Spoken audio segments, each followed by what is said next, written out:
Sweeping and mopping the stage. It seems pretty simple, but there are some tricks to make it efficient, fast, and effective. The first thing you want to do with your stage floor is you want to have a good, clean dust mop. And a dust mop such as this will be just fine. The wider, the better. You will cover more area with each pass. One of the things people don't do with the dust mops is that they don't shake them out regularly, or they don't shake them out vigorously enough. And you'll see pretty quickly. You see all that dirt coming out of the dust mop? That's how much dirt was in the dust mop. If I take that to the stage, I'm just going to be putting as much dirt on as I'm taking off. So we don't want to do that. The basic principle here is I slide this all the way across the stage, and I come all the way back, and I shake it out, and I make a pile, or I make a pile along here, and then you sweep all those piles up into one and sweep it away. It goes really quickly if you do it that way, and you don't have to force the broom. And if you've got a stage floor that's painted with a good stage floor paint that's got a semi-gloss finish, and it's nice and smooth and slick, these just slide right across it. If you have a stage floor for a particular show that's painted with flat paint and other things, you're going to have a tougher time pushing across the flat surfaces. So with those, you may have to actually change over to push brooms. And there's a different technique for push brooms. This is just sweeping the stage with the dust mop.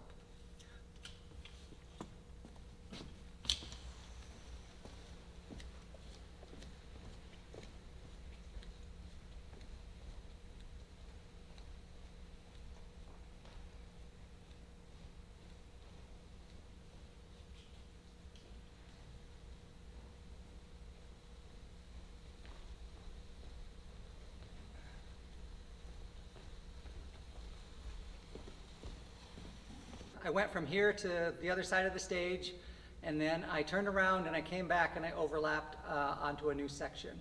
I made sure that there was some overlap, so I got some coverage. And it's basically that. We'll do the whole main section of the stage that way. It goes pretty quickly.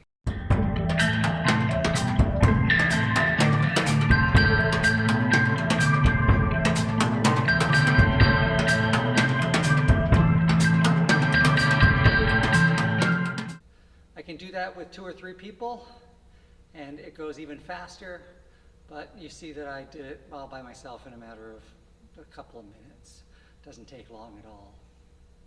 Next, we're going to go do the apron. Then we're going to make sure we hit that wing over there, move the tables.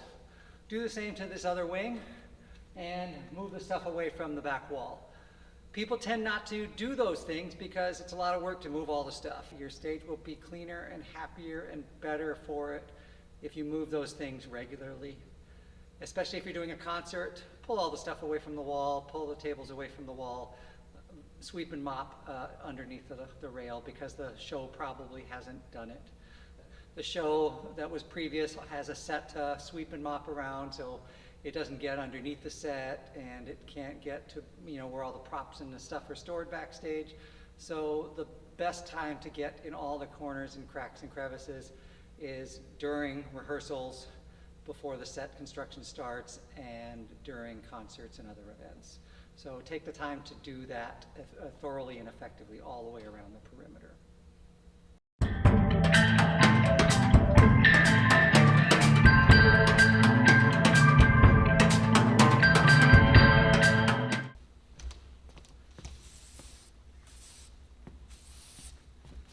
Sweep up the dust from the dust mop. Try not to put more of that dust in the air, so sweep gently.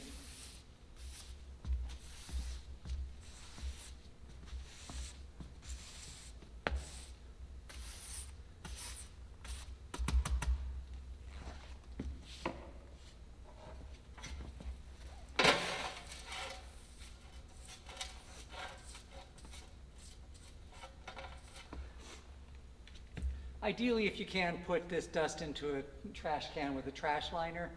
Otherwise, when you dump the trash, this dust is just going to go back in the air, so it's best to go into a trash liner. I didn't do that here. I wasn't prepared.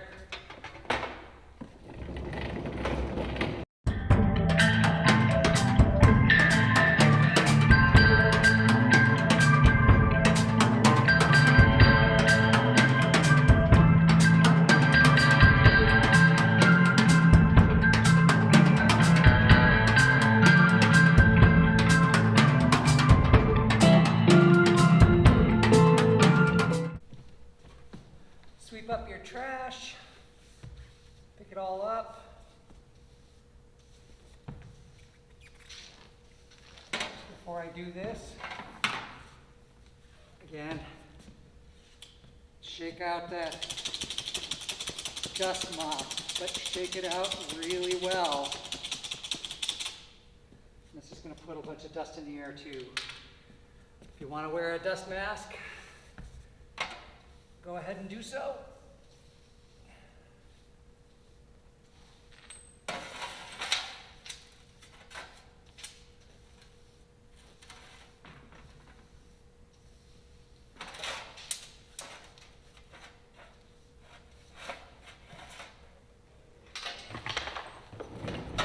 And I missed a piece of spike tape when I was pulling up spike tape earlier.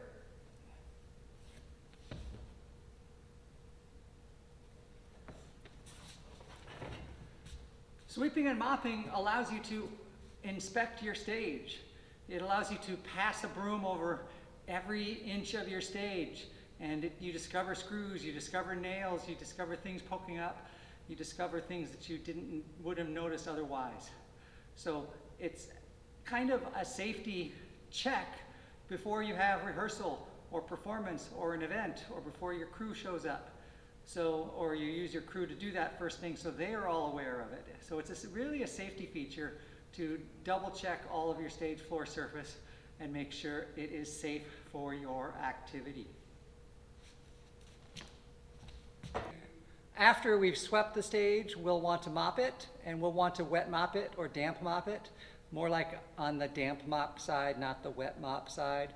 A light going over just to make the surface damp, not to put a big puddle of water on the stage. So we call it damp mopping. There are several key factors in having a successful damp mop of the stage. One is that you want to have enough water in the bucket, and there's usually a fill line. It's usually about 3/4 of the way up. It's a fill line and it's a splash line. It's where you will be able to fill it up and agitate your mop until the dirt comes out and not spill water over. The second factor is changing your mop water frequently. For a stage this size, you're going to need to probably go through about 6 or 8 buckets of water. So if you have 2 moppers with 2 buckets, you'll be refilling them each 3 or 4 times. I'm here alone, I'm probably going to fill it about 6 to 8 times or something like that. So when it starts getting dirty, when it starts getting mucky, that's the time to change out the water. If I don't, all I'm doing is taking that dirty water and putting it on other parts of the stage. And I'm not actually picking up dirt after a certain point.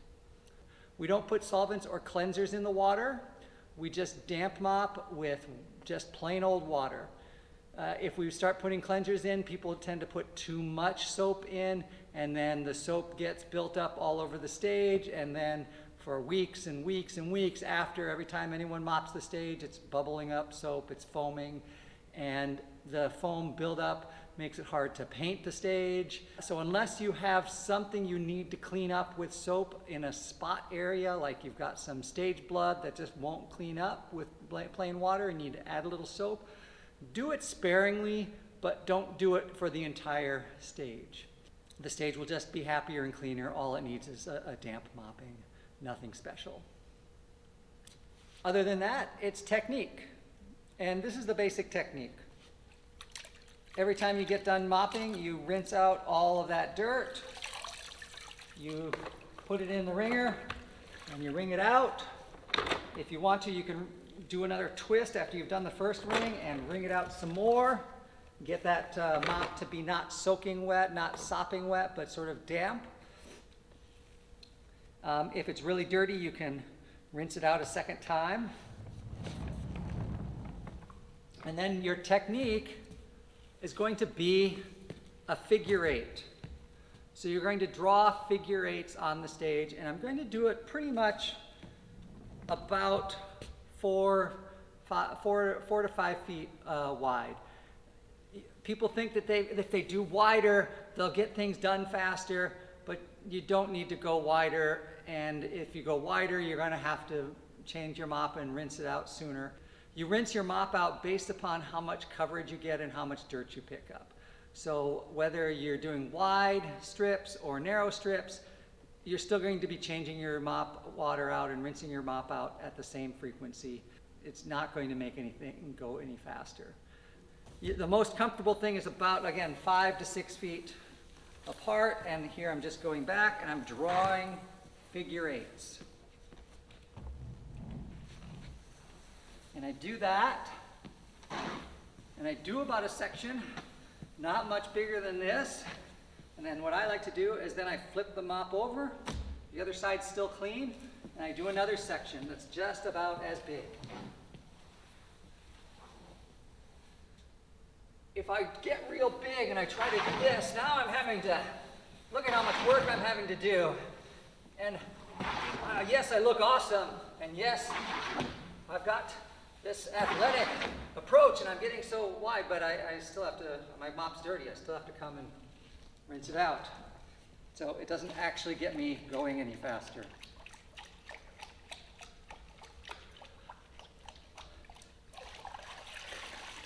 And that's basically the technique. I tend not to be too precious about people walking on it after I've mopped it.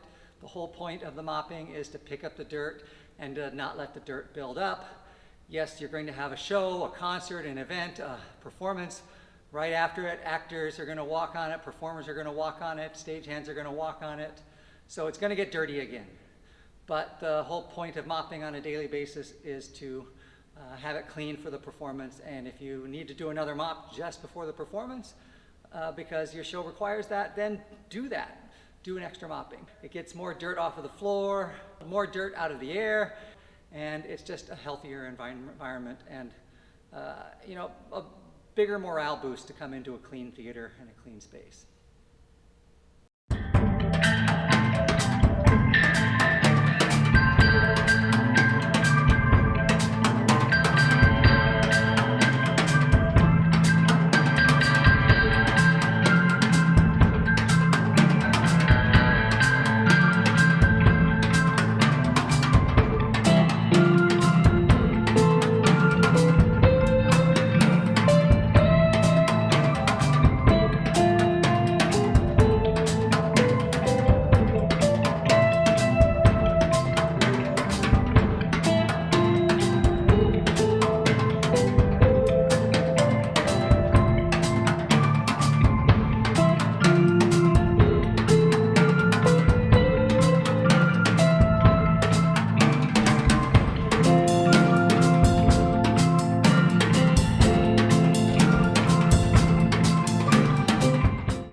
As you can see in the video, I'm finding tape and screws and other things on the floor that I missed when I was sweeping. So having the second pass with the mop helps you find those things and makes the stage safer. My mop bucket is already filthy dirty again. I just did this second section, just this wing, and it's filthy. So I did the back wall and I changed the water. I did the wing, and now it's time to change the water again. So don't keep putting that dirty water on the stage floor again. Change it frequently. I'm going to change it probably 4 more times before I'm done, maybe 5. So mop this wing, put this wing together, go and do the other wing. It's more important that you do the 2 wings every time you sweep and mop the stage than you do the back wall. The back wall, especially during theatrical shows, gets full of stuff, stacks of platforms, stacks of scenery that we're using to build the show. So it may not be convenient every rehearsal to move that stuff away from the back wall. But you should be able to move the stuff away from the wings and clean the wings out. Otherwise, you're just, again, building up dirt in the wings and underneath the tables and underneath the prop cabinets. And the first time anyone walks out onto stage, they carry that dirt right on the stage. I have seen some people, they only mop that center stage and they never even go into the wings, let alone move the tables and stuff. Like they would stop right here, and that would be it. But the wing is dirty, and all of the actors and performers and stagehands have to go into the wing to get on stage. So they're going to walk through that dirt and just drag it on stage, and it's going to be filthy dirty again. And all of your mopping and sweeping is for naught, unless you sweep and mop the wings underneath the tables and the chairs and the prop cabinets and whatever's in there. Let's go ahead and put the tables back. The yellow area is keep clear. That's the keep clear zone. That's to the safety for the fly rail system. You have to always keep that area clear. Never push a table there. Never store props and furniture there. Never dump costumes there and costume racks. It's not a changing area for costumes. It has to always be kept clear. The yellow keep clear zones are always kept clear. The yellow squares here are indicating floor pockets, and that's more of a safety consideration to say don't drive your scissor lift over that. You drive your scissor lift over that, you run the risk of the wheel collapsing that part of the stage and falling into the hole. And then that will throw you, and then you have to, and then it's a big mess. So we don't want to do that. So keep the yellow area clear.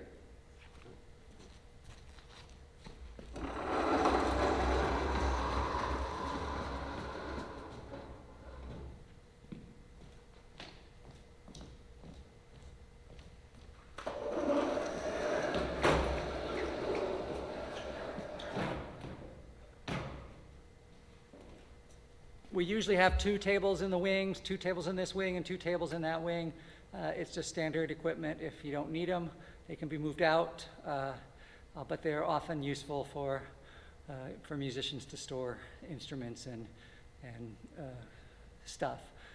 And for your rehearsals, they're places for people to put their stuff until they become proper formal prop tables for the show. Put them back there. They're not in the yellow zone.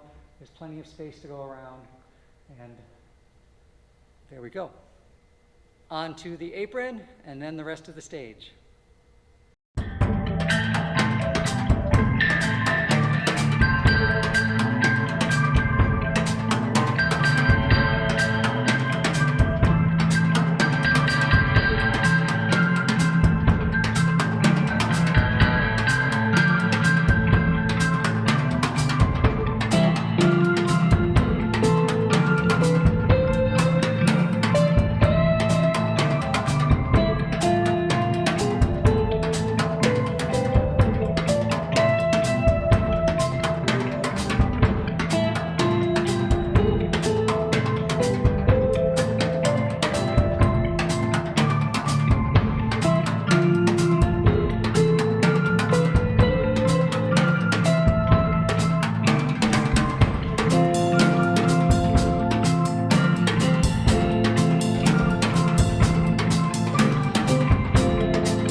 Well, there you have it. It took me 6 clean buckets of water to get the entire stage done, except for this one wing over here, which I haven't done, and that'll make it a 7th bucket.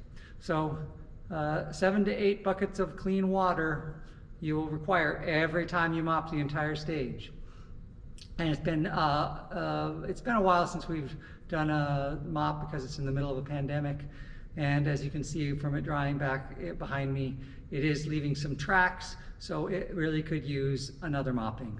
But we did a good, pretty decent job considering how neglected it was from so many months of limited or non-use.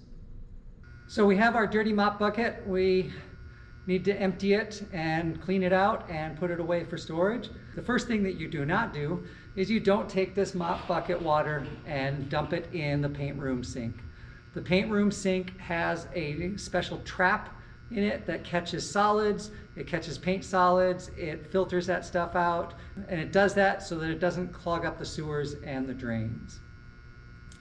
If we put our filthy mop water in there, we're just going to clog it up faster and have to have that separator cleaned out more frequently. So what we do instead is we empty it down the paint frame. At the bottom of the paint frame in the basement, there are floor drains, and the floor drains are contained by a little concrete lip. So we just pour the water down there and it goes down the floor drain, and the buildup builds up on the concrete pit down there, and occasionally we'll clean it out. But it's much easier to clean out the basement concrete collection area of the paint frame than it is to have to deal with clogged plumbing and clogged lines. But when it builds up down there, it's not going to build up and clog the drain, more than likely, because the drain's several feet away. So that's where we dump it. Take your mop, rinse it out.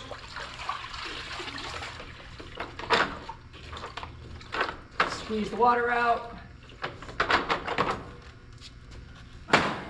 Your mop water is probably filthy dirty, so you did not just clean out the mop, you just rinsed it out so that you can dump the water. Be careful how you dump it so it doesn't splash back at you. Just dump it down there.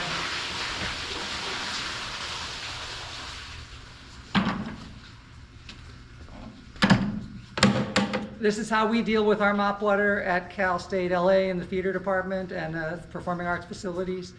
Your theater may have a different process, but this is how we deal with it. So don't necessarily transfer this to other locations. But if you're working here at Cal State LA as a student or as a casual worker or as a student assistant or any other capacity, this is where we put our mop water. The mop bucket is dirty. I need to rinse it out. Over here is where we fill up the mop water. It's just cold water, it's not hot water. If you really need hot water, you're gonna have to get that from the sink and fill up a bucket and fill up with the mop with a bucket. Put this back on because our mop is dirty still.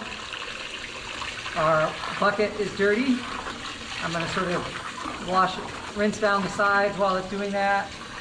Get about half full of what I would normally fill it up. Rinse off the mop. And if I've been keeping the mop clean and changing my water frequently enough, that is normally enough. If I have to do this multiple times because the water is really dirty and the mop is really dirty, then do it multiple times. Hang your mop up to dry over here. It hooks on these little hooks.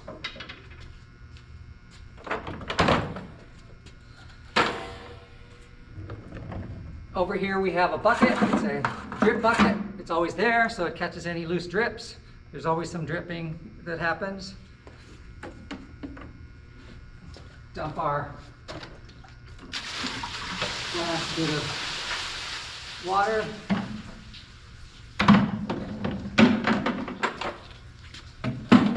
And I've got a little bit of water spill on here, so I'm just going to mop that up. I don't want puddles that people can slip in and fall.